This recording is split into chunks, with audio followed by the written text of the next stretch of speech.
Esther, and I will teach you our super verse with actions. Our super verse for this week is James chapter 1 verse 12. God blesses those who patiently endure testing and temptation.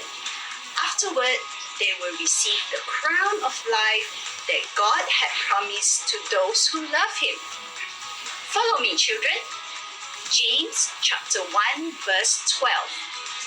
God blesses those who patiently endure testing and temptation.